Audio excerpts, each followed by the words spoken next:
Pyramid మాస్టర్లందరికీ ప్రణామాలు.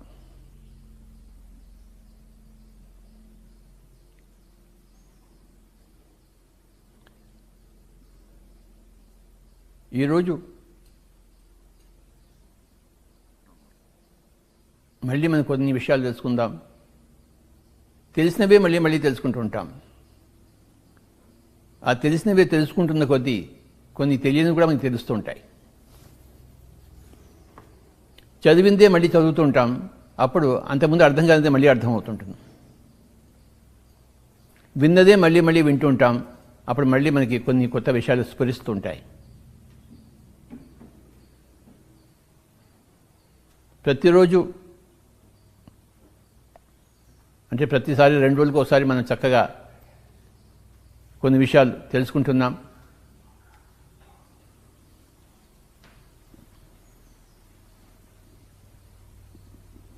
మనం మాట్లాడుతున్నప్పుడు మన నోటి నుంచి ఏమొస్తుందో మనమే వింటాం. ఓహో బాగా మాట్లాడానే అనిపిస్తుంది, లేకపోతే బాగా మాట్లాడలేదే అనిపిస్తుంది.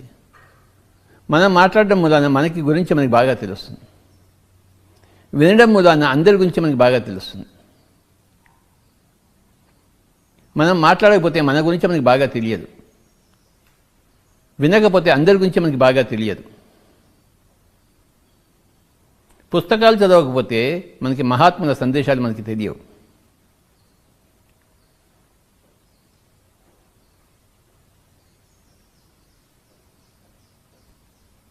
మన గురించి మనం తెలుసుకోవాలంటే మన మాటలు బలమే వినాలి బాగా.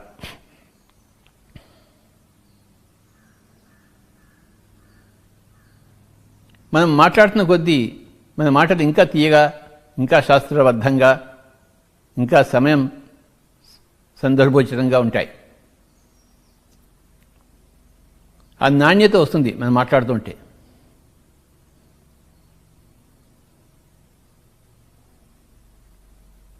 మన మాటలు మనకే ఇంకొంచెం ఇంపుగా సొంపుగా ఉంటూ ఉంటాయి.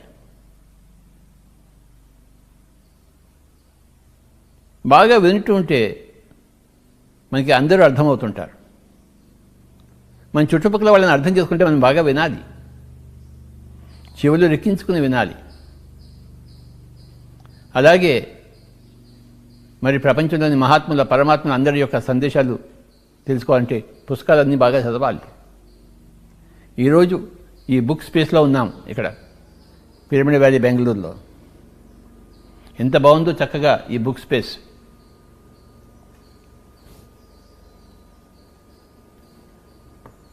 అన్ని పుస్తకాలు చదవాలి. మహాత్ములు ఎన్నో విషయాలు చెప్తారు, కూలంకషంగా చెప్తారు, రాస్తారు పుస్తకాల్లో. చెప్పడమే కాదు, రాస్తారు. రాయడం అనేది ఒక గొప్ప సైన్స్, ఆర్ట్. అందులో నిష్ణాతులైన వాళ్ళు పుస్తకాలు రాస్తారు. ఆ పుస్తకాలు చదివినప్పుడు మనకి ఎనలేని లాభాలు వస్తాయి. నేను ఆ విధంగా లాభాలు పొందిన వాడిని పుస్తకాలన్నీ చదివి.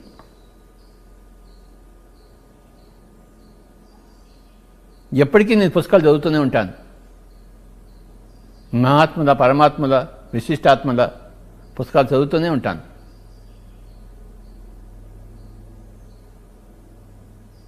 తద్వారా నా బుద్ధి వికసిస్తూనే ఉంటుంది.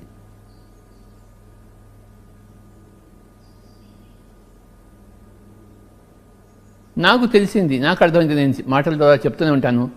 తద్వారా నా గురించి నాకు ఇంకా బాగా తెలుస్తూనే ఉంటుంది. ఓహో నేను ఇది అర్థం చేసుకున్నానా, ఇది ఇంకా అర్థం చేసుకోలేదా, ఇంకా సమయం పడుతుందా, బాగా చెప్పానే, బాగా చెప్పలేదే, ఇంకొంచెం బాగా చెప్పి ఉండొచ్చు కదా. ఇవన్నీ విషయాలు తెలుస్తాయి మనకి. మన మాటలు మన చెవులే వింటాయి కనుక. అందరికన్నా ఎక్కువ మన మాటలు వినేది మనమే.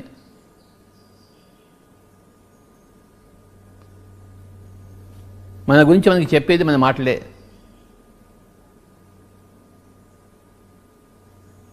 మన మాటల ద్వారా మనం ఏమిటో మనం తెలుసుకోవచ్చు. అద్దం ముందర నుంచుంటే మన ముఖం ఏమిటో మనం తెలుసుకున్నట్టు, మన నోటి నుంచి బయటకు వచ్చే మాటల ద్వారా మనం ఏమిటో మనం తెలుసుకుంటాం. ఈ ఆత్మ పదార్థం ఎక్కడ ఉందో, ఎలా ఉందో తెలుసుకుంటాం మన మాటల ద్వారా. మనం అద్దం ముందు చూసుకుంటే మన ముక్కు ఎలా ఉంది, మన కళ్ళు ఎలా ఉన్నాయి, మన చర్మం ఎలా ఉంది, మన జుట్టు ఎలా ఉంది మనం తెలుసుకుంటూ ఉంటాం. దేహం గురించి తెలుసుకుంటాము అద్దం ముందర. మన మాటల ద్వారా మన దేహి గురించి మనం తెలుసుకుంటాం.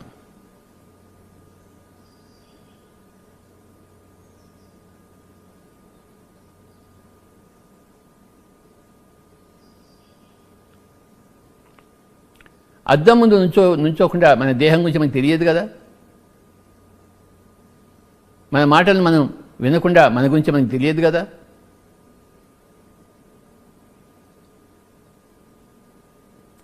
Face is the index of the mind and words are the index of the soul. మన ముఖం మన మనసును సూచిస్తుంది. మనసులో బాగా లేదనుకుని అన్ని బాధగా ఉందనుకోండి, మన ముఖం కూడా ముడుచుకుని పోయి ఉంటుంది. మనసులో ఆనందంగా ఉందనుకోండి, ముఖం కూడా వికసించి ఉంటుంది అన్నమాట. Face is the index of the mind అంటారు, and words are the index of the soul. మన నోట్లో నుంచి వచ్చే మాటలు మన ఆత్మ పదార్థాన్ని సూచిస్తాయి. అది ఎక్కడ ఉంది, ఎక్కడ లేదు, ఎలా ఉంది, ఎలా లేదు, అజ్ఞానంతో కూడి ఉందా, సుజ్ఞానంతో కూడి ఉందా.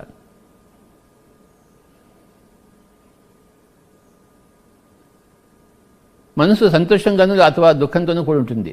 అలాగే ఆత్మ అజ్ఞానంతోనూ అథవా సుజ్ఞానంతోనూ కూడి ఉంటుంది.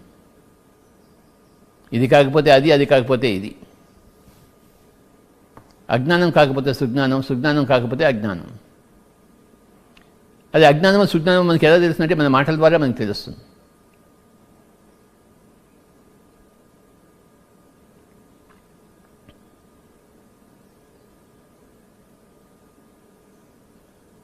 మరి పుస్తకాలు చదవడం ద్వారా ప్రపంచంలోని మహాత్ముల పరమాత్ముల యొక్క సంగతి మనకి తెలుస్తుంది.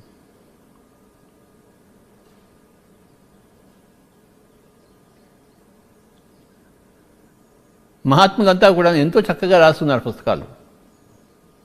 మరి చదవాలి కదా.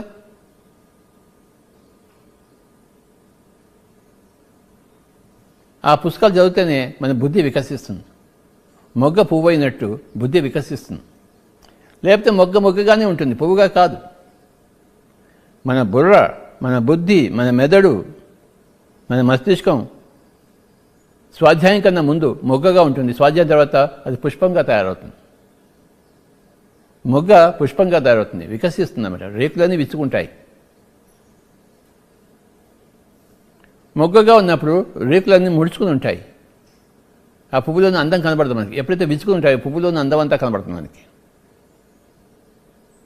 ఎంతో అందం దాగి ఉంది పువ్వులో, అది బయటకు వస్తుంది ఆ మొగ్గ పువ్వు అయినప్పుడు.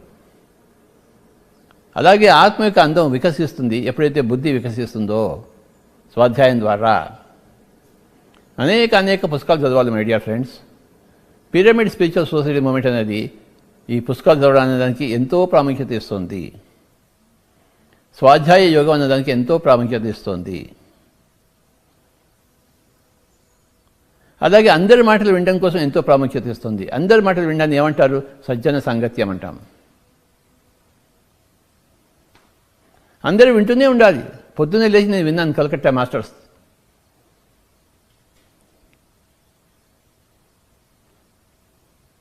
అందరి అనుభవాలు వింటాను. అప్పుడు నాకు అందరి గురించి తెలుస్తుంటుంది. వాళ్ళకి చెప్పే జవాబుల ద్వారా నా గురించి నాకు తెలుస్తుంది. నా మాటలు నేను వింటాను కనుక నాకు గురించి నాకు తెలుస్తుంది.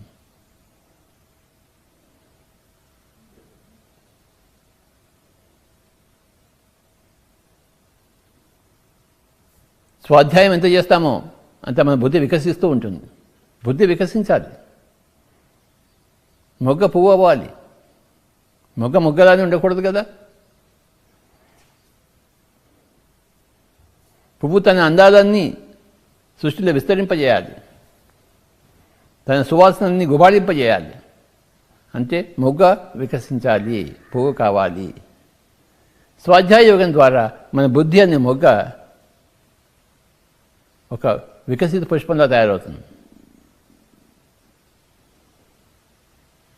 ఈ పుస్తకాలు చదవకపోతే అది ముకులించుకునే ఉంటుంది, ఎప్పుడు ముడుచుకునే ఉంటుంది బుద్ధి. బుద్ధి వికసించాలి, విప్పారాలి. ఆ పువ్వు యొక్క రేకులన్నీ విచ్చుకోవాలి.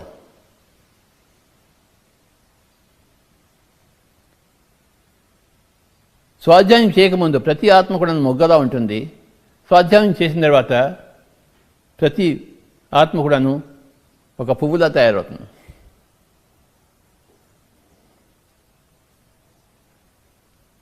ప్రకృతి సహజంగా మొగ్గ పువ్వు అవుతుంది, కానీ ఆత్మకి ఆ స్వాధ్యాయ యోగం చేయాలి.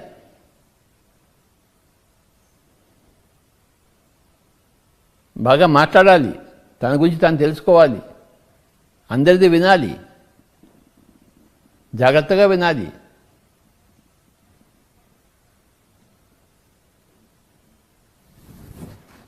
దాంతోపాటు మనం ఎంతో ధ్యానం చేసుకోవాలి. అది మొట్టమొదటిగా ధ్యానమే మనం చేసుకునేది. పిరమిడ్ స్పిరిచువల్ స్టడీ మూమెంట్లో ఒరేయ్ కూర్చోరా, కళ్ళు రెండు మూసుకో, శ్వాస మీద ధ్యాస పెట్టు, కళ్ళు తెరవమాక. ధ్యానం చేయకముందు మనం మొగ్గలా ఉంటాము, ధ్యానం చేసిన తర్వాత పువ్వులా తయారవుతాం. స్వాధ్యాయం చేయకముందు మనం మొగ్గలా ఉంటాము, స్వాధ్యాయం చేసిన పువ్వులా తయారవుతాం. సజ్జన సంగతం చేయకముందు మనం మొగ్గలా ఉంటాము, సజ్జన సంగతం చేసినట్టు మనం పువ్వులా తయారవుతాం.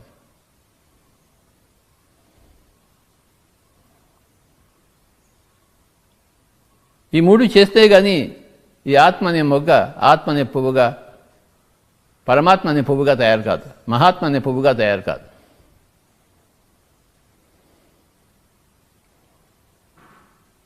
ప్రతి ఆత్మ మహాత్మ కావాలి, పరమాత్మ కావాలి, పూర్ణాత్మ కావాలి, తను తాను సర్వాత్మగా తెలుసుకోవాలి.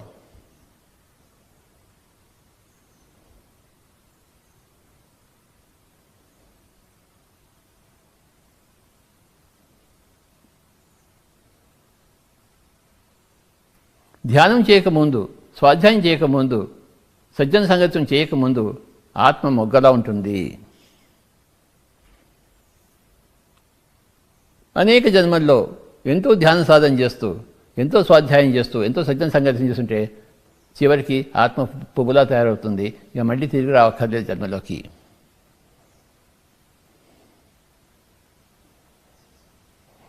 ఆత్మనే మొగ్గ ఈ సాధనలను చేయకుండా శరీరం వదిలిపెట్టిపోతే మళ్ళీ పుట్టాల్సిందే.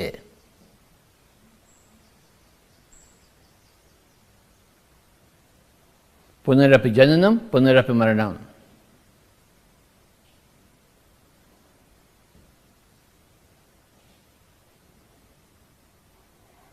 ప్రజలలో రెండు రకాల ప్రజలు ఉన్నారు, మొగ్గ లాంటి వాళ్ళు, పువ్వు లాంటి వాళ్ళు.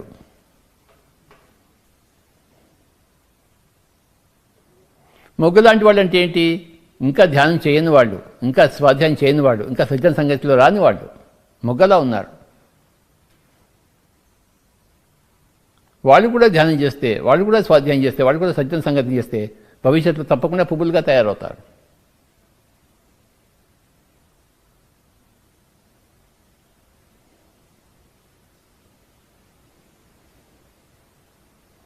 కాయ పండుగా ఉన్నట్టు మొగ్గ పువ్వుగా అవుతుందన్నమాట.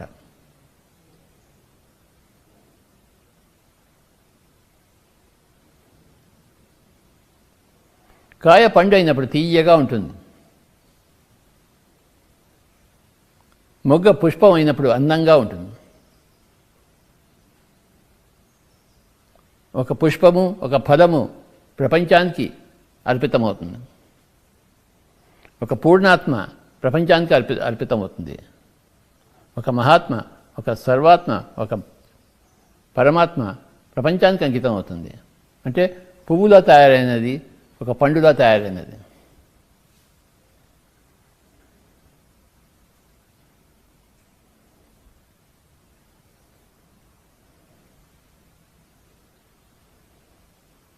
ధ్యాన యోగము, స్వాధ్యాయ యోగము, సజ్జన సాంగత్య యోగము.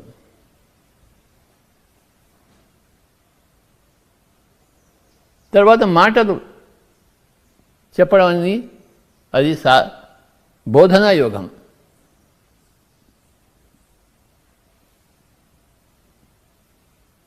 మన నోరు విప్పి అందరికీ చెప్తుండాలి.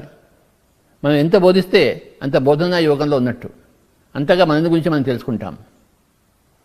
సాధనా యోగము, బోధనా యోగము.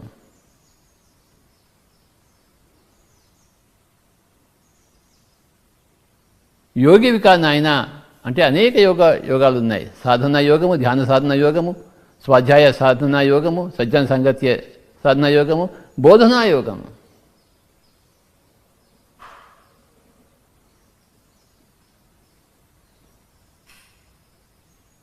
మొట్టమొదటిలోనే మన పిరమిడ్ మాస్టర్కి చెప్తుంటాం, నాయన నీకు తెలిసింది వెంటనే చెప్పు అని చెప్పేసి.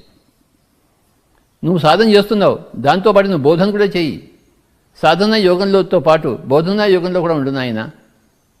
అప్పుడు నీ గురించి నీకు ఇంకా బాగా తెలుస్తూ ఉంటుంది.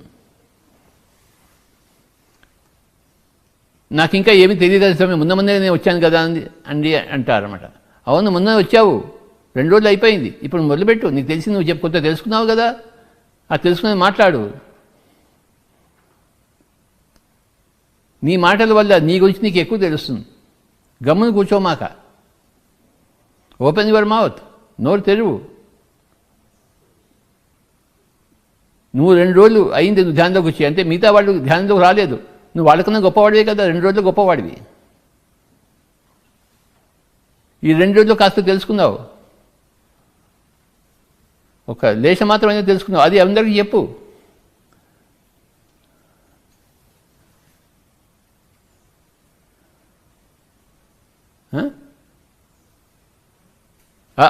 ఈ నేర్చుకున్నావు, ఈ నేర్పించు. సరిగమ పద్ధతి నేర్చుకున్నావు, సరళి స్వరాలు నేర్చుకున్నావు, సరళి స్వరాలు నేర్పించు.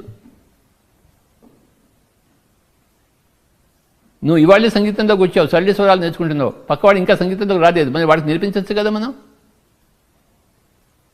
మనం ఎంత నేర్పిస్తాం అంత నేర్చుకుంటూ ఉంటాం, అంత మన గురించి మనం తెలుసుకుంటూ ఉంటాం. బోధనా యోగం,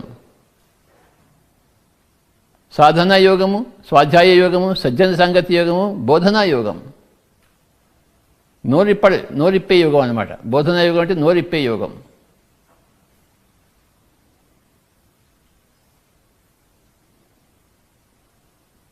నోరు ఉంది కదా, మరి నోరు ఇప్పాలి కదా. నువ్వు సాధన చేసావు కదా, ఎంత సాధన చేసావో అంత నోరు ఇప్పు. బోధనా యోగం, బోధించు, మొదలుపెట్టు.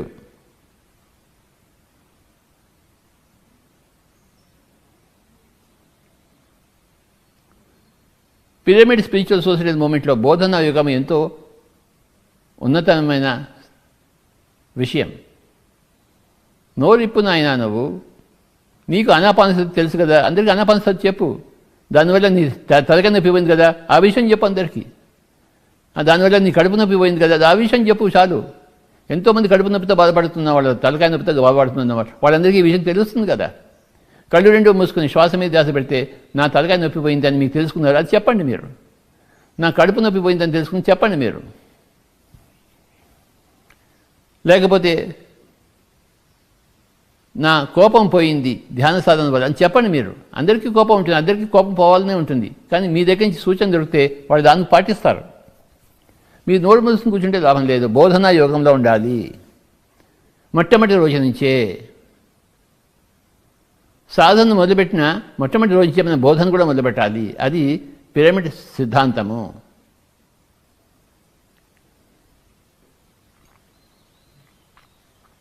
నీకు ఎంత తెలిస్తే అంత చెప్తూ ఉండు. అంతా తెలిసినంత చెప్తా అంటే నువ్వు ఎప్పటికీ చెప్పలేవు, నోరు ఇప్పలేవు నువ్వు. ఎందుకంటే అంతా తెలుసుకునేది ఎప్పుడూ ఉండదు. అంతా తెలుసుకున్నవాడు ఎవడు లేడు. అందరికీ కొంత కొంత మాత్రమే తెలుసు. ఆ కొంత కొంత మాత్రమే చెప్తూ ఉండేవాళ్లే మహాత్ములు. ఆ కొంత కూడా చెప్పడానికి భయపడేవాళ్లే, నోరు మూసుకుని కూర్చునే వాళ్లే ఇంకా మహాత్ములు కానివాళ్ళు. మహాత్ములుగా ఎలా అవుతాము? మనకు తెలిసింది మనం నోరిప్పి చెప్తాము, నిర్భయంగా చెప్తాము, నిస్సంకోచంగా చెప్తాము, ద్వంద్వంగా చెప్తాము. ఇది అని చెప్తాము. నేను చేశాను, ఇది నాకు వచ్చింది, నా కడుపు నొప్పి పోయింది, నా తలకాయ నొప్పి పోయింది, నా కోపం తగ్గింది, నాకు పుస్తకాలు చదవడం అర్థమవుతుంది, భగవద్గీత అర్థమవుతుంది, అంతకుముందు అర్థం కాలేదు, ధ్యానం చేసి కూర్చున్న తర్వాత అది చదువుతుంటే నాకు అర్థమవుతుంది అని నీకు తెలిసింది నువ్వు చెప్పు. అది పక్కవాడికి ఎంతైనా ఉపయోగపడుతుంది. నాకు తెలిసింది నేను చెప్పడం మొదలుపెట్టాను 40 సంవత్సరాల కిందట. ఆ చెప్తూ ప్రతిరోజు చెప్తూ నాకు ఎంత సహాయం చేసిందో నా చెప్పడం, నా బోధన యోగం అనేది నాకు ఎంత సహాయం చేసిందో లెక్కలేదు కదా.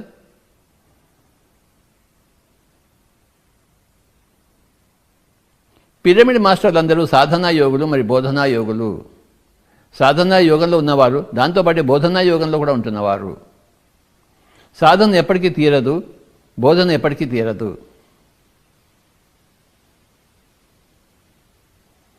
నేను ఈ బోధన కోసం అర్పితమై ఉన్నాను కనుకనే నేను బోధన్ అనే గ్రామంలో పుట్టి ఉంటాను.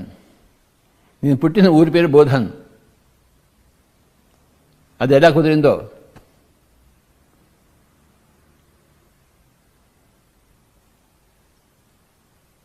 నాకు అన్నీ తెలుసు అంటే నాకేమి అన్నీ తెలియదు, కనుక కొన్ని విషయాలు తెలుసు అంటే తప్పకుండా కొన్ని విషయాలు తెలుసు. నాకు తెలిసిన కొన్ని విషయాలు తప్పకుండా చెప్తాను నేను. అయ్యా, ఓషో పుస్తకాలు చదవండి,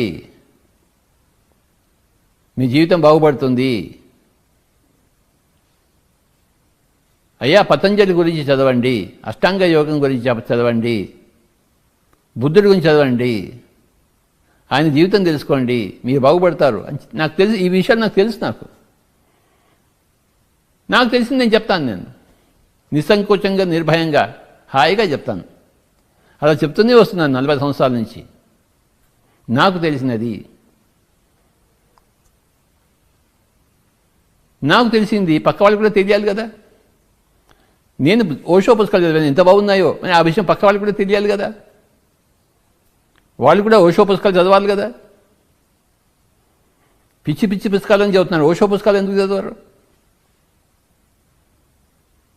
పిచ్చి పిచ్చి పుస్తకాలు చదివితే పిచ్చోళ్ళు అవుతారు, ఓషో పుస్తకాలు చదివితే ఓషో అవుతారు.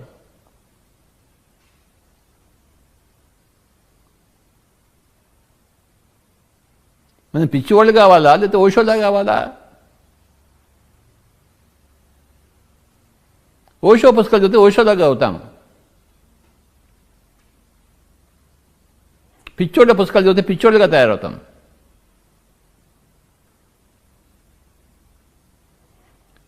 బుద్ధుడి పుస్తకాలు చదివితే మనం బుద్ధుళ్ళుగా తయారవుతాం.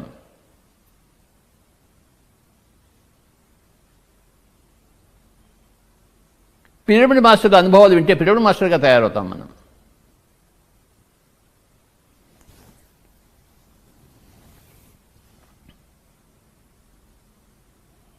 పిరమిడ్ మాస్టర్ల అనుభవాలన్నీ ఉన్నాయి మన మ్యాగజైన్స్లో, మన ఛానల్స్లో, మన వెబ్సైట్స్లో విశేషంగా ఉన్నాయి. అవన్నీ చదవాలి. అప్పుడు మనం కూడా ఒక పిరమిడ్ మాస్టర్ అవుతాం. ఓహో, ఇవాళ పొద్దున్నే ఒక అనుభవం విన్నాను నేను. గువాహటి, అస్సాం ఆవిడ చెప్తోంది, తన అనుభవాలని నాకు చెప్పింది. ఆవిడ హస్బెండ్ కొద్ది రోజుల కింద పని మొదలుపెట్టాడు, ఆఫీస్కి వెళ్ళి రావడం మొదలుపెట్టాడు. ఆ ఆఫీసర్తో ఎవరితో అయితే ఉంటున్నాడో అతనికి తర్వాత కోవిడ్ ఉందని ఇతను తెలుసుకున్నాడు. అతనితో పాటు 6 రోజులు ఉన్నాడు.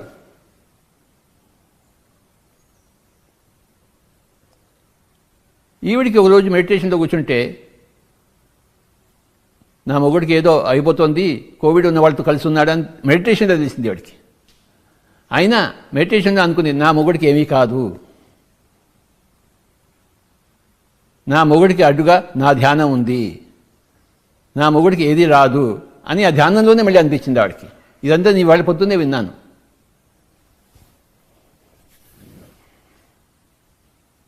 ఆ మొగుడు ఆ రోజు ఆఫీస్ నుంచి ఇంటికి వచ్చి పెళ్ళాంతో చెప్పాడనమాట, నేను ఒక సంగతి ఇవాళే విన్నాను, నేను ఎవరైతే కలుస్తున్నానో ఆ బాస్కి కోవిడ్ వారం రోజు ఉందట, నేను వారం నుంచి రోజు కలుస్తున్నాను, నాకు ఇవాళే తెలిసింది, నన్ను ఏం చేయమంటావు, హాస్పిటల్కి వెళ్ళమంటావా, నీ అడ్వైస్ ఏంటి అని అడుగుతాడు పెళ్ళాన్ని. అప్పుడు ఈవిడ చెప్తోంది, నాకు పొద్దున్నే మెడిటేషన్ తెలిసింది నీ జరిగిన సంగతి అంతా, కానీ నువ్వు ఎక్కడికి ఏ డాక్టర్ దగ్గరికి పోవు, ఏ టెస్టులు చేయించుకోవు, నువ్వు ఇంట్లోనే క్వారంటైన్లో ఉంటావు, నేను నిన్ను బాగా చూసుకుంటాను. ఈ విషయం మనం ఎవరికి చెప్పొద్దు, చెప్తే మళ్ళీ వాళ్ళు వీళ్ళు కలిపి మళ్ళీ అంతా నేను తీసుకెళ్ళి ఎక్కడో పడేస్తారు, నువ్వు ఎక్కడికి వెళ్ళవలసిన అవసరం లేదు, నాకు ధైర్యం ఉంది, నువ్వు బాగా అవుతావు ఒకవేళ కోవిడ్ ఉన్నా కూడాను అని ఆవిడ ఏం చెప్పిందంటే, ఆవిడ ఇంట్లోనే పెట్టేసి చక్కగా ఇంట్లోనే హౌస్ క్వారంటైన్ చేసి చక్కగా చూడడం మొదలుపెట్టి ఆవిడ నమ్మకం ఆవిడకి, నా మొగుడికి ఏమీ కాదు, నా మొగుడికి నా ధ్యానం అడ్డు ఉంది.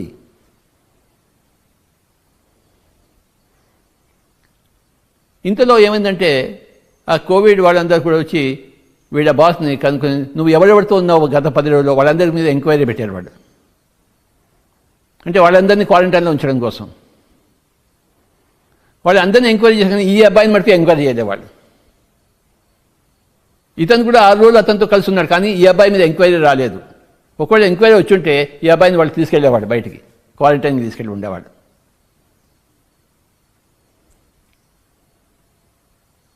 ఈవిడ విశ్వాసంతో నా మొగుడికి ఏమీ కాదు, నా మొగుడికి నా ధ్యానం అడ్డు ఉంది. ఆవిడ ఇంట్లోనే కూర్చొని చేస్తుంది. ఇంట్లో వాళ్ళంతా అబ్జెక్ట్ చేస్తున్నారు, ఏం చేద్దాం మన బయట తీసుకెళ్దామని చెప్పేసి. కానీ ఈవిడ చెప్పింది ఎవరు బయటకు వెళ్ళారు, అందరు ఇంట్లోనే ఉంటారు, మన దాన్ని మనమే బాగు చేసుకుంటాం, మనం ధ్యానం చేద్దాము. మొగుడికి చెప్పింది నువ్వు కూడా ధ్యానం చేయి, ఇన్ని రోజులు నువ్వు ధ్యానం చేయలేదు, నువ్వు ధ్యానం చేయి అంటే ఆవిడ మొగుడు దేవుడు ధ్యానం చేయడం మొదలుపెట్టాడు. ఇప్పుడు హాయిగా ఉన్నారు, ఏమీ లేదు.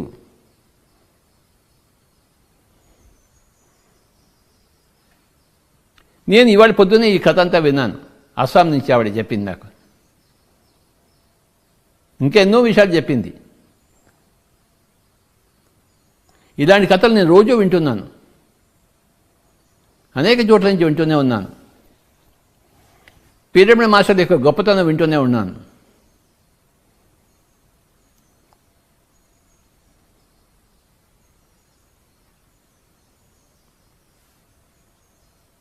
ధ్యానం ద్వారా మనలో ఉన్న ఆత్మశక్తి ప్రబలి నాకు ఏమీ కాదు అన్న నిశ్చయానికి మనం వస్తాం. నాకు ఏమీ కాదు, నా వాళ్ళకేమీ కాదు. ఇలాగే ఇంకో ఆవిడ కలకత్తాలో నిన్న విన్నాను. ఆవిడ పెద్ద జాయింట్ ఫ్యామిలీ, ఇంట్లో అందరికీ చేయాలి. 10 మందికి కోవిడ్ వచ్చింది, వాళ్ళందరికీ ఆవిడ సపరేట్ చేస్తోంది. వాళ్ళ శరీరం కడుగుతోంది, వాళ్ళ పడుకోబెడుతోంది, వాళ్ళని బాత్రూమ్కి తీసుకెళ్తోంది, వంట చేస్తుంది. అందరికీ కోవిడ్ ఉంది, కానీ ఈవిడ మనకి కోవిడ్ రాలేదు. ఎందుకంటే ఈవిడ మాస్టర్, పిరమిడ్ మాస్టర్.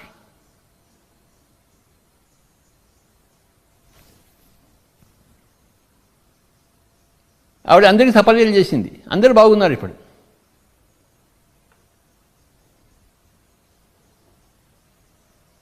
రోజు ఇలాంటి విషయాలు నేను వింటున్నాను.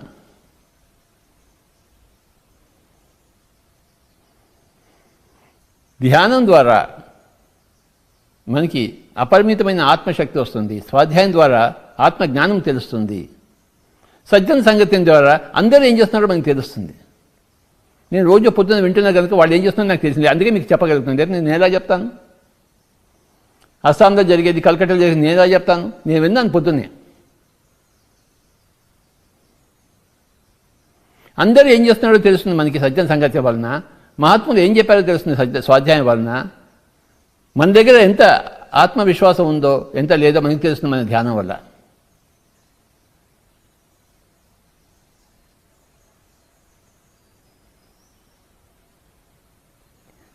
మనం నిన్నటికి ఇవాటికి 24 గంటలు గడిచాయంటే నిన్నటికన్నా మనం ఉత్తమంగా ఉండి తీరాలి. ఈరోజు కొంత స్వాధ్యాయం చేసి తీరాలి, కొంత ధ్యానం చేసి తీరాలి, కొంత సజ్జన సంగతిని చేసి తీరాలి, కొంత మాట్లాడి తీరాలి, కొంత బోధనా యోగం చేయాలి.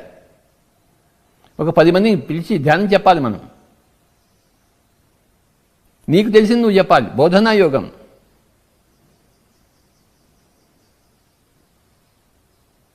నువ్వు బోధించి తీరాల్సిందే.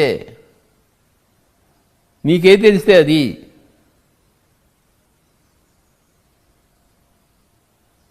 నీకు భగవద్గీతలో ఒక శ్లోకం వచ్చి ఒక్క శ్లోకం గురించి చెప్పు.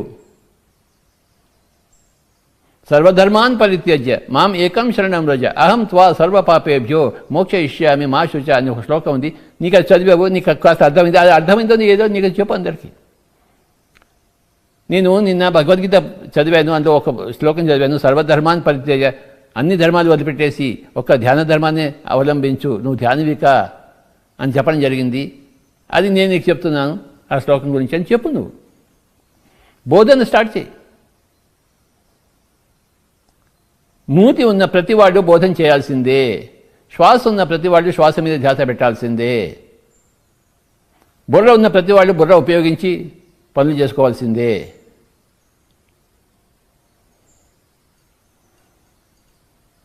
నోరు లేకపోతే మాట్లాడలేము, కానీ నోరు ఉంది కదా.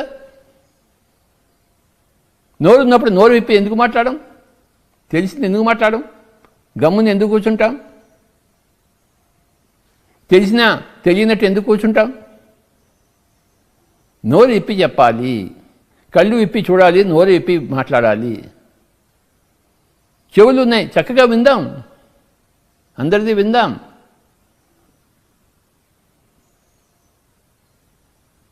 ఒక నోరు ఉంది, 2 చెవులు ఉన్నాయి, ఎంత మాట్లాడతామో అంతకి డబుల్గా మనం వినాలి అందరిది. ఎవరిది వింటాము? మూర్ఖులది కాదు, పక్కింటి పుల్లమ్మ కబుర్లు కాదు. ఎవరైతే ధ్యానం చేశారో, ఎవరైతే సత్య పిపాసకులు ఉన్నారో, ఎవరైతే స్వాధ్యాయం చేశారో వాళ్ళ మాటలు మనం వినాలి. నేను పొద్దున్నే లేచి ధ్యానం చేసే వాళ్ళందరి మాటలు వింటాను. ఈ రోజు ఎంతమంది మాట వినాలో ఆ రోజులో అంతమంది మాటలు వింటాను నేను. అలాగే పుస్తకాలు చదువుతాను ప్రతిరోజు. నా చేతికి కొత్త కొత్త పుస్తకాలు వస్తూనే ఉంటాయి, ఆ పుస్తకాలు చదువుతూనే ఉంటాను. తర్వాత నా బోధన నేను చేస్తూనే ఉంటాను. నా బోధన ద్వారా నా సంగతి నాకే తెలుస్తుంటుంది. ఇంకా ఏవి పనులు లేవనుకోండి, హాయిగా కళ్ళు మూసుకుంటాను, శ్వాస మీద ధ్యాస పెట్టుకుంటాను. నేను ఒక్క క్షణం మాత్రం కూడా వేస్ట్ చేయను, వృధా చేయను నా జీవితంలో. సాధనా యోగము, స్వాధ్యాయ యోగము, సజ్జన సంగతి యోగము, బోధనా యోగము, ఏదో ఒకటి తప్పకుండా చేస్తూనే ఉంటాను. యోగంలోనే ఉంటాను నేను.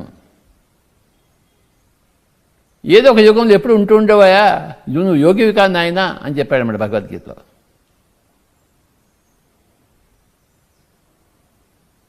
సాధనా యోగము, స్వాధ్యాయ యోగము, సజ్జన సంగతి యోగము, బోధనా యోగం.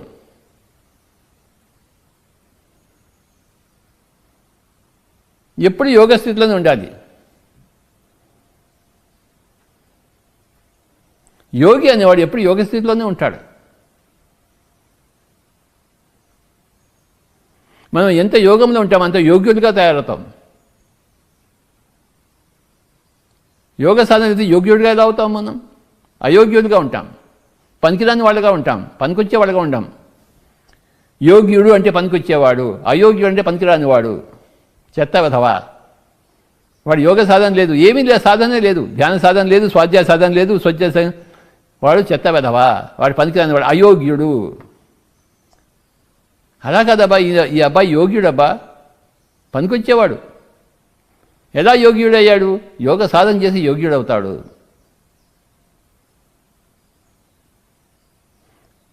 యోగ సాధన లేక అయోగ్యుడిగా ఉన్నవాడు యోగ సాధన ద్వారా యోగ్యుడవుతాడు. పనికిరానివాడు పనికొచ్చేవాడుగా తయారవుతాడు.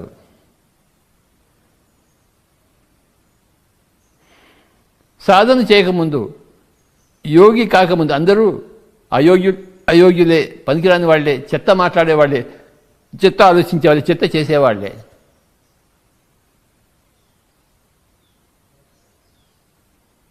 చెత్తను రోడ్డు మీద పడేసేవాళ్ళే అయోగ్యులు, చెత్తను ఊడ్చేవాళ్ళే యోగ్యులు, చెత్తను తీసేసేవాళ్ళే యోగ్యులు. ఇంట్లోని చెత్త బయట చెత్త అంతా తీసేస్తుంటారు యోగ్యులు. ఇంట్లోనూ చెత్త పోస్తారు, బయట కూడా చెత్త పోస్తారు అయోగ్యులు.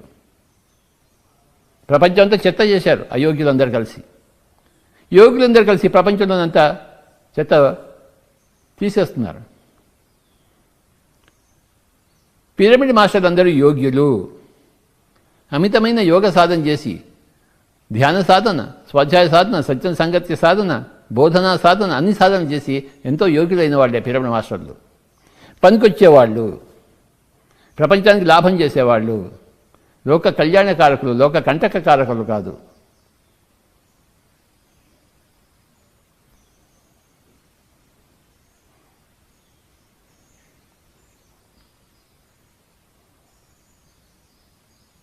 యోగ సాధన పట్ల శ్రద్ధ. శ్రీ షిరిడి సాయి గారు 2 పదాలు చెప్పారు, మనకి 2 విషయాలు చెప్పారు. శ్రద్ధ, సబూరి. యోగ సాధకులుగా కావడం కోసం, యోగులుగా కావడం కోసం శ్రద్ధ వహించాలి. ఇక అయోగ్యులతో జీవిస్తున్నప్పుడు మనం అయోగ్యులతో జీవించాలి కదా. పక్క వాళ్ళందరితో జీవిస్తాం. మనమేం హిమాలయాలు పోలేదు, గుహల్లో దాచుకోలేదు, మన సమాజంలో ఉన్నాం. అంటే అయోగ్యుల మధ్యలో యోగ్యులుగా ఉన్నాం, ఎడారిలో ఒయాసిస్లా ఉన్నాము. అయోగ్యులతో ఉన్నప్పుడు ఎలా జీవించాలి అంటే సహనంతో జీవించాలి, సబూరి. యోగ్యులతో జీవించినప్పుడు శ్రద్ధగా వాళ్ళ దగ్గర నేర్చుకోవాలి. ఇతర యోగ్యుల దగ్గర శ్రద్ధ వహించాలి, అయోగ్యుల దగ్గర సబూరి సహనం వహించాలి అని చెప్పాడు శ్రీ షిరిడి సాయి. మనం సమాజంలో ఉన్నవారం. సమాజంలో 2 రకాల మనుషులు ఉన్నారు, యోగ్యులు, అయోగ్యులు. 99% అయోగ్యులు ఉన్నారు, 1% యోగ్యులు ఉన్నారు. ఒక యోగ్యుడు మనకి దొరికినప్పుడు ఆ శ్రద్ధగా వహించి నేర్చుకోవాలి. ఇంకా అక్కడ అయోగ్యులతో ఉన్నప్పుడు మనం సహనం పాటించాలి, నిమ్మకి నీరెత్తినట్టు ఉండాలి, వాటితో సంబంధం ఉండి లేదుగా ఉండాలి. కానీ యోగ్యులుగా వచ్చినప్పుడు శ్రద్ధతో వాళ్ళ దగ్గర చేరి నేర్చుకోవాలి, సజ్జన సంగత్యం చేయాలి. యోగ్యుల దగ్గర సజ్జన సంగత్యము, అయోగ్యుల దగ్గర ఉపేక్ష, అంటకుండా, చూసి చూడకుండా.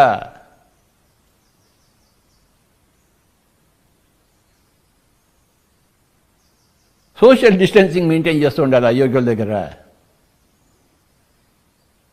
యోగ్యుల దగ్గర నో సోషల్ డిస్టెన్సింగ్. వాళ్ళని పోయి కలుసుకొని నేర్చుకోవాలి, వాళ్ళ దగ్గర ఉన్నవంతా నేర్చుకోవాలి, శ్రద్ధ వహించాలి.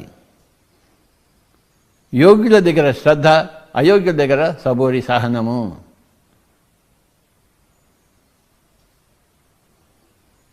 అయోగ్యులు నానా కూతలు కూస్తుంటారు మన పట్ల. నువ్వు హాస్పిటల్కి పో, మందులు తీసుకో, ఇంజక్షన్ తీసుకో, మాంసం తిను, గుడ్డు తిను, నీకు బాగా బలం వస్తుంది, ఏమిటోటో కూస్తుంటారు. నువ్వు ధ్యానం చేస్తుంటే నేను హేళన చేస్తుంటారు, నేను అవమానపరుస్తుంటారు, నిన్ను వెక్కిరిస్తుంటారు. ఎందుకంటే వాళ్ళంతా అయోగ్యులు. వాళ్ళ వల్ల నీకు ఒక లాభం జరుగుతోంది, నీవు సహనంగా ఉన్నావా లేదా నీకు తెలుస్తుంది. వాళ్ళకి థ్యాంక్స్ చెప్పుకుంటూ నీ సహనంలో నువ్వు ఉండాలి, నీ సబూరిలో నువ్వు ఉండాలి. ఎంతో సహనం వహించాలి ప్రతి యోగ్యుడు ఈ అయోగ్యుల మధ్య. ఒకానొక యోగ్యుడికి ఇంకొక యోగ్యుడు దొరికితే ఎంతో శ్రద్ధతో సంతోషిస్తాడు, శ్రద్ధతో నేర్చుకోవడానికి ప్రయత్నిస్తాడు. అక్కడున్న జ్ఞానం ఇక్కడ రావాలని తెలుసుకుంటాడు. అయోగ్యుల మధ్యలో ఉన్నప్పుడు ఒకానొక యోగ్యుడు సహనం పాటించాలి, ఎంతో సహనం పాటిస్తాడు, నేర్చుకుంటాడు, సహనం నేర్చుకుంటాడు.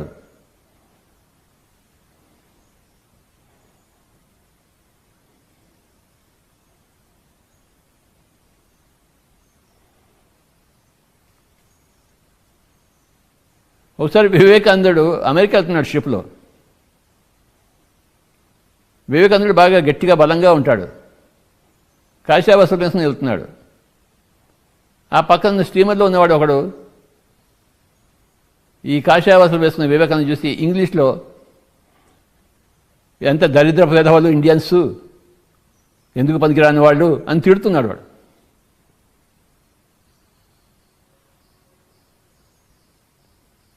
అతను ఏమనుకున్నాడు, ఈ వివేకానందుడు ఇంగ్లీష్ రాదేమో అనుకున్నాడు. వివేకానందుడు ఓపిక పట్టాడు, షిప్లో ఉన్నాడు. చివరికి మళ్ళీ ఇంగ్లీష్లో అందుకున్నాడు వివేకానందుడు.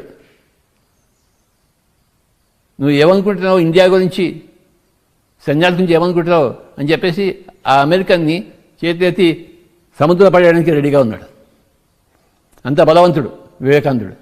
వాడు నన్ను వదిలిపెట్టే బాబు మొత్తుకున్నాడు వాడు.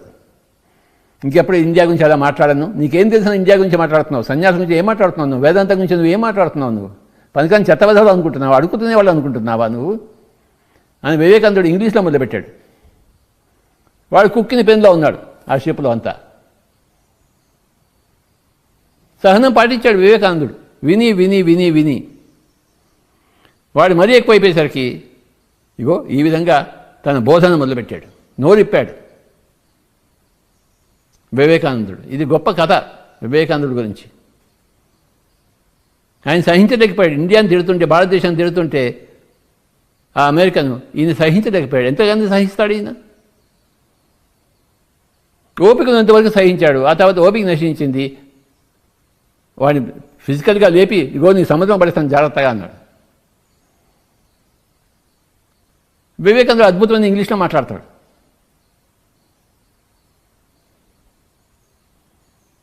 మై డియర్ ఫ్రెండ్స్, ఎప్పుడు నోరు ఇప్పాలో అప్పుడు నోరు ఇప్పి తీరాలి. మనము ఎప్పుడు నోరు ఇప్పకూడదు, సహనం పాటించి అప్పుడు సహనం పాటించే తీరాలి. ఎప్పటికీ మనం తెలుసుకుంటున్నాం, మన సహనంలో ఉన్నామా లేదా నోరు ఇప్పడంలో ఉన్నామా? ఇప్పుడు సహనం కావాలా, నోరు మూసుకోవడం కావాలా, నోరు ఇప్పడం కావాలా, మనం తెలుసుకోవాలి. దాని పేరు వివేకము అంటాం. ఎప్పుడు మాట్లాడాలో ఎప్పుడు మాట్లాడకూడదు. గంట సేపు నోరు ఇప్పకుండా కూర్చున్నాడు వివేకానందుడు. గంట తర్వాత నోరిప్పాడు. అలాగే బుద్ధుడు కూడాను ఒకసారి తన శిష్యులతో రోడ్డు మీద వెళ్తున్నాడు, తన భిక్షాపాత్ర పట్టుకుని.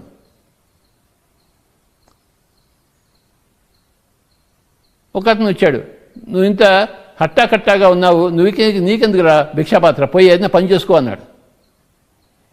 వాడికి బుద్ధుడు ఎవడో తెలియదు. వాడు అరగంట సేపు తిట్టాడు వాడు బుద్ధుడిని. బుద్ధుడి పక్కన శిష్యులంతా కోపం వస్తుంది, నువ్వు ఎవరితో మాట్లాడదు నీకు తెలుసా అని చెప్పేసి. కానీ వాడి బుద్ధుడి ముందే ఏమీ మాట్లాడలేక గమని కూర్చున్నాడు. వాడు కడుపులో మంట రేగుతోంది. వీడేమో అర్ధగంట సేపు తిడుతూనే ఉన్నాడు. తిట్టకుండా తిడుతున్నాడు బుద్ధుడిని. అర్ధగంట అయిపోయింది. ఆయన ఓపికతో కూర్చున్నాడు. ఆయన బుద్ధుడు చిరునవ్వుతో ఉన్నాడు.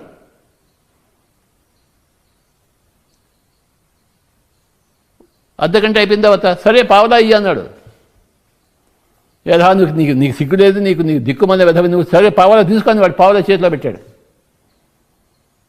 పావలా తీసుకుని నాకు అక్కర్లేదు నువ్వే తీసుకో అన్నాడు. అంటే నీకు అంత కంట కావాలమా అని మళ్ళీ పావలా తీసుకున్నాడు వాడు. అప్పుడు బుద్ధుడు చెప్పాడు, అర్ధగంట సేపు నువ్వు నన్ను తిట్టావు, పావలా ఇచ్చావు, నేను పావలా తీసుకోలేదు, మళ్ళీ నీకు ఇచ్చేసాను, మళ్ళీ ఆ పావలా నీ దగ్గర పోయింది, నువ్వు తిట్టింది కూడా నేను తీసుకోలేదు, నీ దగ్గరికి పోయింది పో అన్నాడు. నేను తీసుకోలేదు అన్నాడు. అర్ధగంట సేపు సహనం వహించి బుద్ధుడు చెప్పాడనమాట, నీ తిట్టు నాకేమీ, నా మీద ఏమి ప్రభావం లేదు, నన్ను అనవసరంగా తిట్టావు, నన్ను నీ తిట్టు నీకే పో అన్నాడు.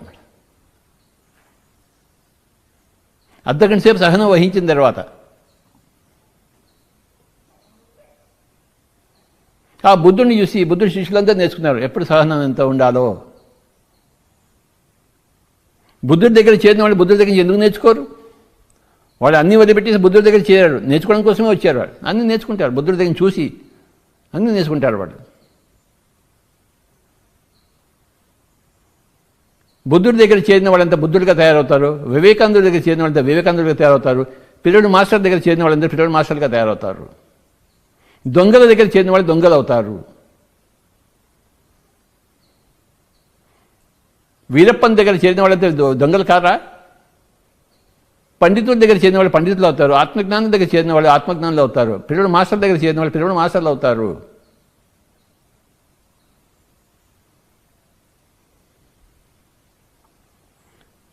వాళ్ళు కోవిడ్కి భయపడరు, అందరికీ సేవ చేస్తారు, కోవిడ్ పేషెంట్స్కి సేవ చేస్తుంటారు, కానీ వీళ్ళకి కోవిడ్కి భయపడరు. ఇవాళ నిన్న 2 కేసులు నేనే విన్నాను, అస్సాం నుంచి కలకట్టా నుంచి. ధ్యాన వీరశూరులు, ఆత్మజ్ఞాన వీరశూరులు కోవిడ్ పేషెంట్స్కి సపర్యలు చేస్తూ కోవిడ్కి భయపడని వారు. భయం అనేది వాళ్ళు లేనే లేదు. వాళ్ళ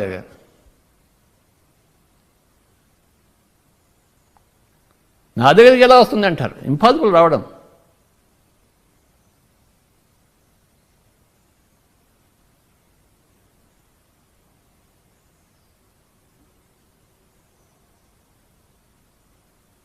సూర్యుడు తూర్పునే ఉదయిస్తాడు, పశ్చిమాన్ని ఉదయించాడు కదా.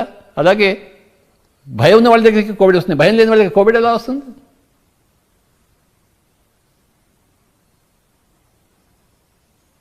లోకంలో 2 రకాల మనుషులు ఉన్నారు, భయపడేవాళ్ళు, భయపడని వాళ్ళు.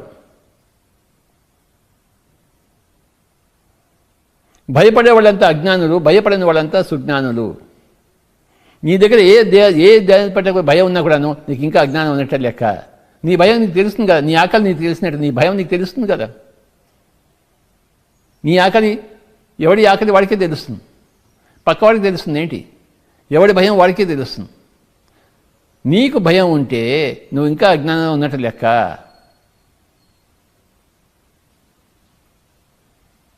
మనం ఏదైనా టెంపుల్కి పోయినప్పుడు అక్కడ దేవీ దేవత విగ్రహాలు ఉంటాయి. ఆ విగ్రహాలకు అవి ఈ విధంగా ఉంటాయన్నమాట, ఇలా ఉంటాయి.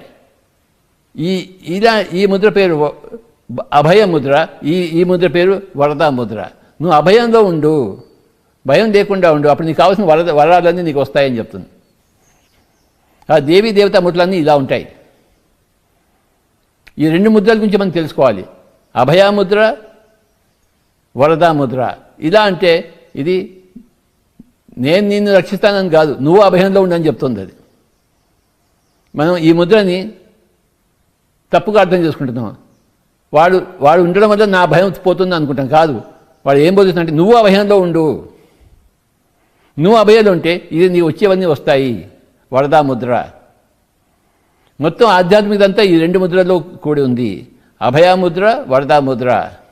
అందుకే ప్రతి టెంపుల్లో ప్రతి దేవతామూర్తి ఇలాగే కనబడుతుంటుంది మనకి. ఈ సందేశాన్ని ఇస్తూ భయం లేకుండా ఉందాము. నాకు కోవిడ్ వస్తుందేమో అనుకుంటే తప్పకుండా వచ్చి తిడుతుంది. నాకు రాదు కదా అనుకుంటే రాదు. యద్భావం తద్భవతి. ముక్తాభిమాని ముక్తో హి బద్ధో బద్ధాభిమాన్యపి కిం వదంతేహ సత్యేహం యా మతి సా గతిర్భవేత్. నీ మతి ఎలా ఉంటుందో నీ గతి ఎలా ఉంటుంది. నీ మతి నాకు కోవిడ్ వస్తుందేమో అనుకున్నావు అనుకో, నీకు వచ్చి తీరుతుంది అది. నీ మతిలో నాకెందుకు వస్తుంది, నా రాదు అని అనుకున్నావు అనుకో, నీ దగ్గర ఎందుకు వస్తుంది, రాదు. నీ మతి ఎలా ఉందో నీ గతి ఎలా ఉంటుంది. నీ మతి భయంగా కూడుందా, నిర్భయంగా ఉందా? భయసహితమైన మతి భయరహితమైన మతిగా ఎలా జరుగుతుంది? యోగి అయితే ధ్యాన సాధనా యోగము, స్వాధ్యాయ యోగము, సజ్జన సంగతి యోగము, బోధనా యోగం, అన్ని యోగాలు చేస్తుంటే అప్పుడు నువ్వు భయముద్రలోంచి అభయముద్రలోకి వస్తావు. అప్పుడు నీకు రావాల్సినవన్నీ కోకొలలుగా వస్తాయి. వరదాముద్ర వరాలన్నీ వచ్చేస్తాయి. సృష్టి నీకు ఎన్నో వరాలు ఇవ్వాలని కోరుకుంది, కానీ నువ్వు ఇంకా భయముద్రలో ఉన్నావు, భయంతో కూడుకుని ఉన్నావు. నీకు వరాలు ఎక్కడి నుంచి వస్తాయి? రావు కదా. నువ్వు అభయాముద్రలో ఉంటే నీకు రావాల్సినవన్నీ నీకు వస్తాయి. అభయాముద్రలో ఎవడు ఉంటాడు? యోగి అయిన వాడే ఉంటాడు. యోగి కానివాడు అభయాముద్రలో ఉంటాడేంటి? వాడు ఎంతో ధ్యాన సాధన చేయాలి, స్వాధ్యాయ సాధన చేయాలి, సజ్జన సంగతి చేయాలి, బోధన సాధన చేయాలి. అప్పుడు భయరహితుడు అవుతాడు. నేను చెప్పిందే నేను చేయాలి కదా అని తెలుసుకుంటాడు వాడు. నేను పక్క వాళ్ళకి ఏం బోధిస్తున్నా అది నేనులో ఉండదు కదా అని వాడు జాగ్రత్త పడుతుంటాడు. ఎప్పుడు జాగ్రత్త పడుతున్నాడు? ఏ విధంగా జాగ్రత్త పడుతుంటాడు? భయరహితంగా ఉండడానికి.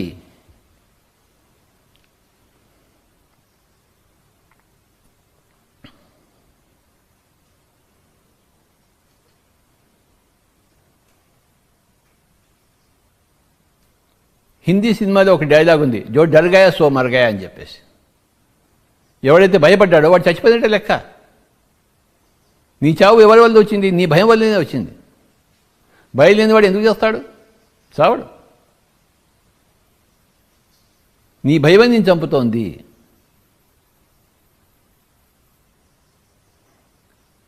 యోగి కానివాడు ఎప్పుడు భయంలోనే ఉంటాడు. యోగి అయినవాడు నిర్భయంగా ఉంటాడు.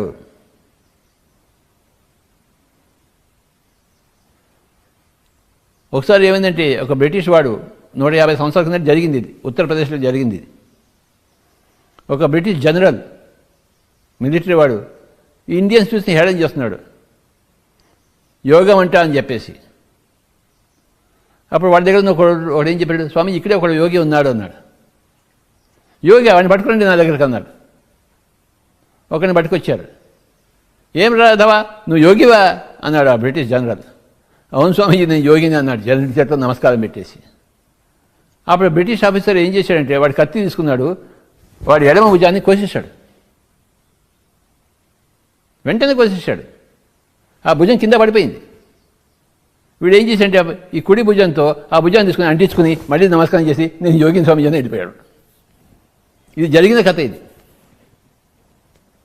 అలాగే రాఘవేంద్ర స్వామి నిజాం ప్రభు పిలిచాడు హైదరాబాద్కి. అవమానపరుద్దామని చెప్పేసి. ఇది జరిగింది కథ రాఘవేంద్ర స్వామికి. ఆయన వచ్చాడు, నవాబ్ దర్బారంతా ఉంది నిజాం హైదరాబాద్లో. మాంసం ముక్కలన్నీ పెట్టి దానిపైన మొక్కమల్ పెట్టేసి దుప్పటి కప్పేసి ఆయనకి ఇచ్చాడన్నమాట రాఘవేంద్ర స్వామికి. నైజాం, హైదరాబాద్ నైజాం రాఘవేంద్ర స్వామికి ఇచ్చాడు. ఆయన నవ్వుతూ ఆ బట్ట తీశాడు, అన్ని పూలు పళ్ళు ఉన్నాయి అక్కడ. రాఘవేంద్ర స్వామిని ఎవడన్నా హేళన చేయగలడా, అవమానపరచగలడా? సంభవం. ఎందుకంటే ఆయన గొప్ప యోగి ఆయన. అది చూసి నైజాం ప్రభు భయపడి ఆయనకి ఎన్నో మాన్యాలు ఇచ్చాడు.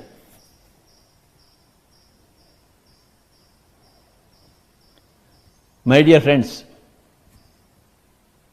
మాస్టర్ అంటే ఎవరు? పిరమిడ్ మాస్టర్ అంటే ఎవరంటే భయం లేనివాడు, నిర్భయుడు, భయరహితుడు, అభయముద్రలో ఉండేవాడు. నాకు కోవిడ్ వస్తుందేమని చెప్పి ఒక ఆలోచనగా ఉండని వాడు.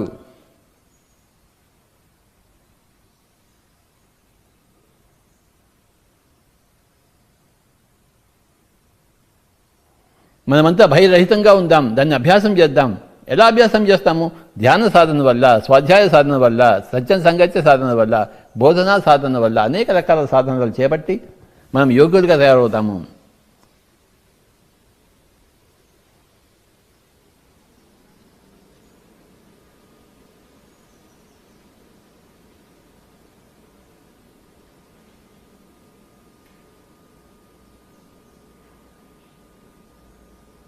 ఈ వైరస్ అనేదానికి విరుగుడు నిర్భయంగా ఉండడమే.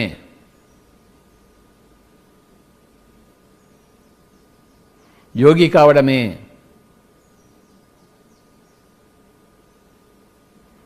మన శక్తిని మనం తెలుసుకోవడమే. మనం ఆత్మ పదార్థం తెలుసుకుంటే భయమే ఉండదు. నేను ఇంకా శరీర పదార్థం అని అనుకుంటే భయమే భయం. నేను ఆత్మ పదార్థం అని తెలుసుకుంటే అభయమే అభయం.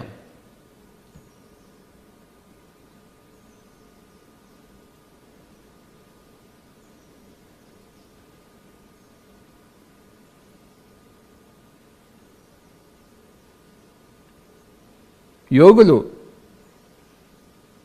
తమ చావును తామే నిర్ణయించుకుని వెళ్తారు.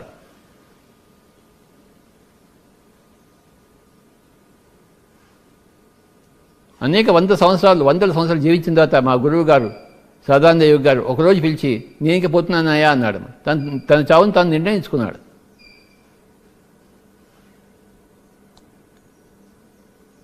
ఏ క్యాన్సర్ వల్ల, కోవిడ్ వల్ల చావలేదు. తన నిర్ణయం, నేను ఇంక వెళ్ళిపోతున్నాను, నా పని అయిపోయింది ఇక్కడ.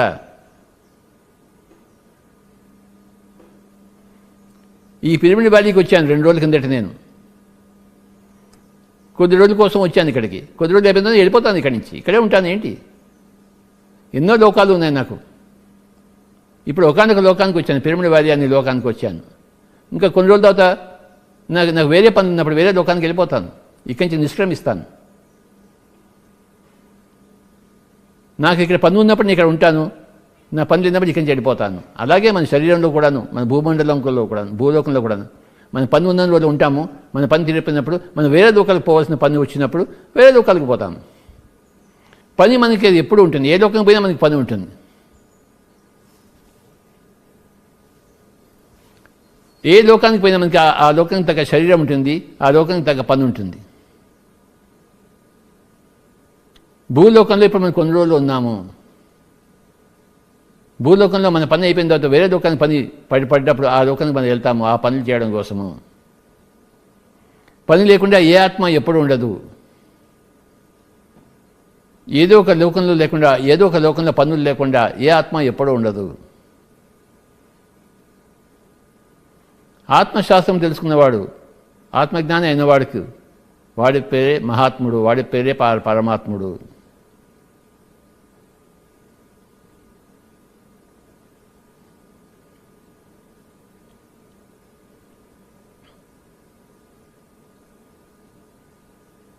ఈరోజు ముఖ్యంగా ఈ 2 ముద్రలు మనం తెలుసుకున్నవాళ్ళం. అభయాముద్ర, వరదాముద్ర.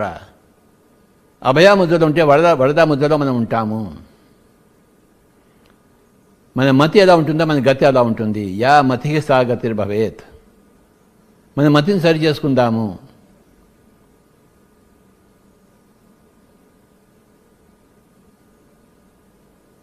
అజ్ఞానులుగా ఉన్న వాళ్ళం సుజ్ఞానులుగా తయారవుతాము. అందుకోసమే పిరమిడ్ స్పిరిచువల్ సొసైటీ మూవ్మెంట్ పుట్టింది. మనం ఒక్కడే కాదు పుట్టింది, ఎన్నో రకాల వాళ్ళు పుట్టారు. అనేక ఆధ్యాత్మిక సంస్థలు అందరినీ నిర్భయంగా చేయడం కోసము, యోగ్యుడిగా చేయడం కోసము. అందులో మన పిరమిడ్ స్పిరిచువల్ సొసైటీ మూవ్మెంట్ కూడా ఒకనొక మూమెంటు, ఒకనొక అద్భుతమైన మూమెంటు.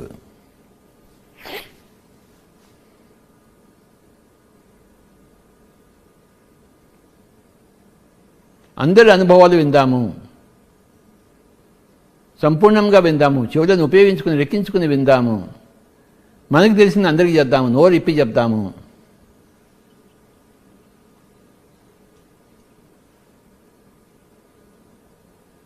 మనకి ఎంత తెలుసో అంత చెప్తూనే ఉందాము. మన వల్ల పక్కవాడికి కొంత లాభం జరిగినా మనకు కూడా ఆ లాభం జరిగినట్టే కదా. మనమంతా ఒక్కటే కదా. పక్కవాడికి నష్టం జరిగితే మనకు కూడా నష్టం జరిగినట్టే కదా. మనం మాట్లాడుకున్నట్టు వాడికి నష్టం జరిగితే మనకు కూడా మన నష్టం జరిగినట్టే. మనం మాట్లాడడం వల్ల వాడికి లాభం జరిగితే మనకు కూడా లాభం జరిగినట్టే లెక్క.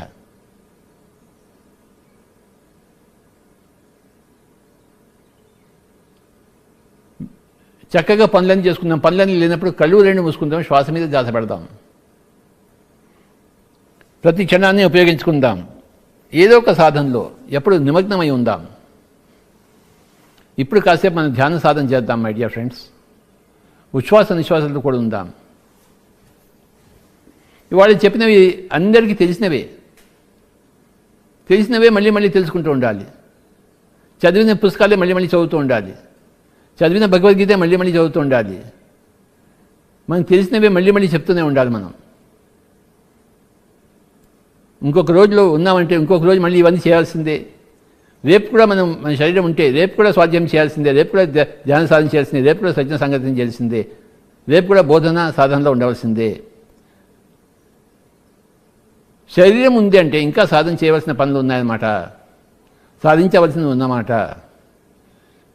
శరీరం ఉంది కదా, ఇంకా సాధన చేద్దాం. ఇప్పుడు మనం కాస్త ధ్యాన సాధన చేద్దాం. ఇంతవరకు బోధనా సాధనలో ఉన్నాను నేను, మీరు సజ్జన సంగత్య సాధనలో ఉన్నారు, నేను బోధన సాధనలో ఉన్నాను. ఇప్పుడు ఇద్దరం కలిసి ధ్యాన సాధనలో ముందుకుదాం. శ్వాస మీద ధ్యాస ఉంచుదాం. మీరు నేను అందరం. నేను ఫ్లూట్ వాయిస్తాను, మీరు కళ్ళు రెండు మూసుకుని శ్వాస మీద ధ్యాస ఉంచండి. నా ధర్మము ధ్యానం చేయించవలసిన ధర్మం ఈ జన్మకు. నేను చేయించే తిడతాను ఆఖరి శ్వాస వరకు. అందరికీ ధ్యానం చేస్తూనే ఉంటాను నేను. అది నా ధర్మం, అది నా కర్తవ్యం. నేను చేయించకపోతే ఇంకెవరు చేయిస్తారు? అందరూ హాయిగా కూర్చుందాం, శ్వాస మీద ధ్యాస ఉంచుదాం మై డియర్ ఫ్రెండ్స్. ససేమిరా కళ్ళు తెరవరాదు. ఉచ్ఛ్వాస నిశ్వాసాలతో కూడి ఉందాం.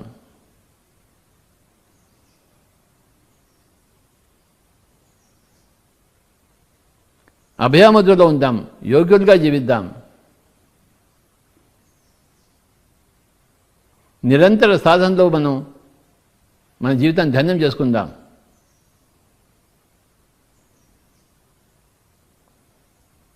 మనం విమలులం అవుదాం, మదరహితులం అవుదాం, భయరహితులము మదరహితులం అవుదాం. ఎవరూ కళ్ళు తెరవరాదు. ఎవరింట్లో వాళ్ళు కూర్చుని చక్కగా ధ్యాన సాధన చేయాలి.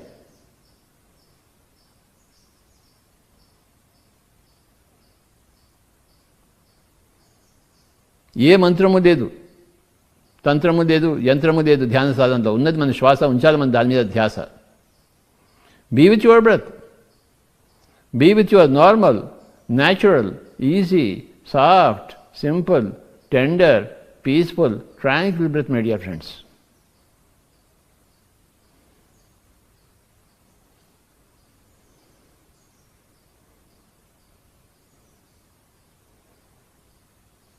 నిర్భయత్వాన్ని సాధన చేద్దాం,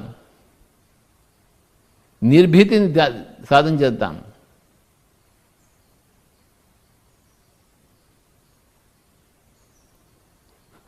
మనం భయంలో ఉంటే మనకి ఆపద వచ్చినట్టే లెక్క. మనం భయంలో లేకపోతే ఆపద మన దగ్గర నుంచి వచ్చిపోతుంది, వెళ్ళిపోతుంది, దూరంగా పరిగెత్తిపోతుంది. ఆపద అనేది భయంలో ఉండే వాళ్ళ దగ్గరికి వచ్చి దరి చేరుతుంది. నిర్భయత దగ్గరికి ఆపదలు రావు, దూరంగా పారిపోతాయి, వేరే చోటుని చూసుకుంటాయి.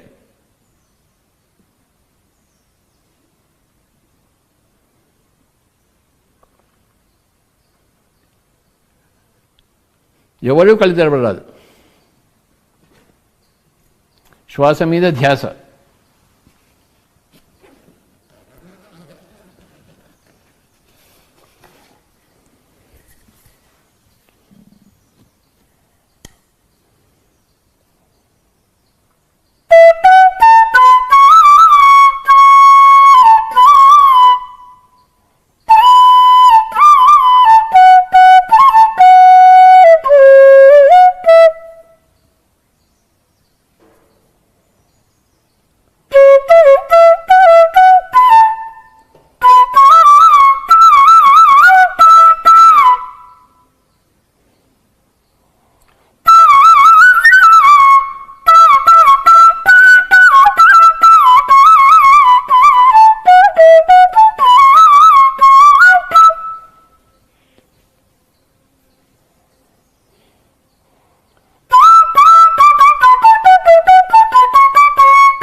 మనమందరం యోగ సాధన చేద్దాం, యోగులుగా తయారవుతాం, నిర్భయులుగా తయారవుతాం. My dear friends, no fear watts ever.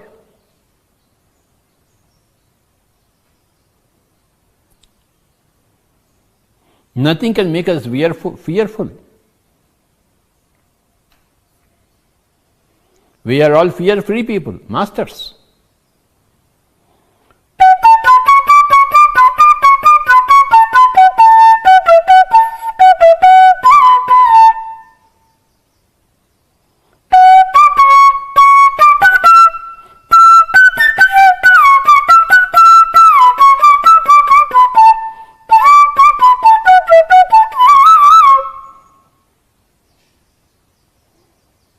అభయముద్ర, వరదాముద్ర, రెండు ముద్రలు గుర్తుంచుకుందాం.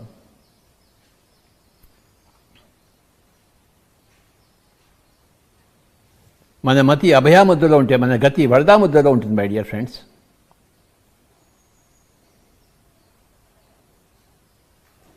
వరాలు వరదలా మన దగ్గరికి వస్తాయి. అది దాని పేరే వరదాముద్ర.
ఈరోజు కాన్సెప్ట్ పేరు అభయాముద్ర, వరదాముద్ర. ఇదే ఈరోజు కాన్సెప్ట్ పేరు.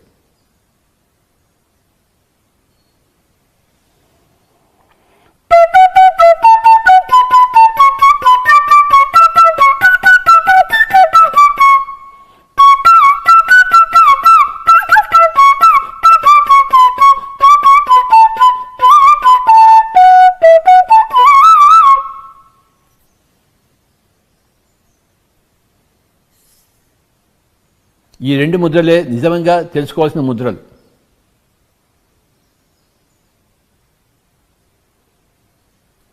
అభయాముద్ర, వరదాముద్ర.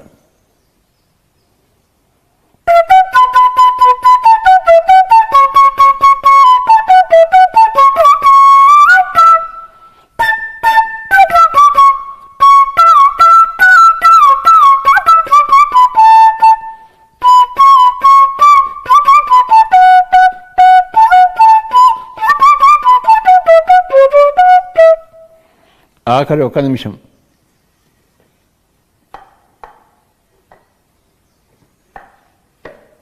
శ్వాస మీద ధ్యాస, శ్వాసానుసంధానం.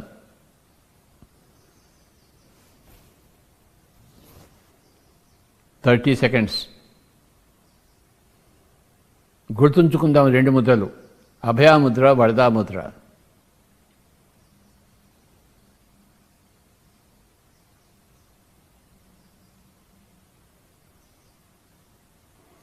ప్రతి మందిరంలోనూ, ప్రతి మూర్తిలోనూ మనకి ఈ రెండు ముద్రలు మనకి లభిస్తుంటాయి. అభయాముద్ర, వరదాముద్ర. ఈ రెండు ముద్రల గురించి చెప్పడం కోసమే ఆ మందిరాలు నిర్మించబడ్డాయి, ఆ విగ్రహాలు ప్రతిష్ఠింపబడ్డాయి. ఆఖరి 10 సెకండ్లు. 9, 8, 7, 6, 5, 4, 3, 2, 1, 0. మెల్లిగా రెండు చేతులు రెండు కళ్ళ మీద పెట్టుకుందాం. 5, 4, 3, 2, 1, 0. Slowly remove your hands and you may open your eyes, my dear friends. Pyramid మాస్టర్లందరికీ నమస్కారాలు, ప్రణామాలు.